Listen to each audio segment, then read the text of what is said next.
शायद बिहार चुनाव को लेकर एक बात आप सबने नोटिस नहीं किया होगा कि इस साल 2025 में चुनाव सर पे है।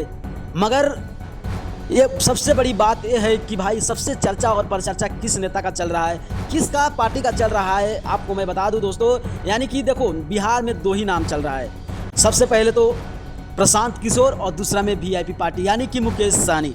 आप नज़र उठा के देख लो, यानी कि मुकेश सहनी और प्रशांत किशोर का चर्चा पूरा बिहार में चल रहा है। और इतना ही नहीं दोस्तों, यानी कि दावा भी किया जा रहा है, कोई एक ऐलान भी किया करने का प्रयास कर रहे हैं, मगर मुकेश सहनी का मुंह से मैं एक भी शब्द नहीं सुना हूं जो कि वो ऐलान किए होंगे।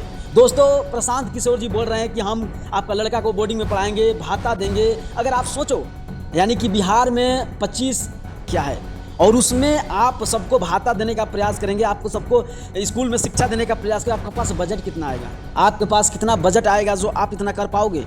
इतना ही नहीं दोस्तों, सबने एक पे एक वादा किया है। नीतीश कुमार जी बिजली बिल माफ़ कर दिए तो अब उसके बाद से बिजली बिल नहीं लगेगा, इस तरह की है। मगर आपको भूलना नहीं है, आपको खिलना नहीं है, आपको लुकना नहीं है, आपको झुकना नहीं है। आपको वो कर दिखाना है जो इससे पहले कभी नहीं हुआ था, ना शायद आने वाला दिन में होगा। और आप किसको सपोर्ट करते हो मैंने ये नहीं रखता, आप जिसको भी सपोर्ट करते हो उसको सपोर्ट करना जो आपका समस्या में, आपका दुख में, आपका सुख में हरदम साथ रहे। तो आपको इतना ही कहते हुए मैं वीडियो बंद करता हूँ। आप लोग किसको सपोर्ट करते हैं उनका नाम जरूर कमेंट कीजिएगा। अगर नए हो तो चैनल को सब्सक्राइब करते हुए पेज जरूर फॉलो कीजिएगा।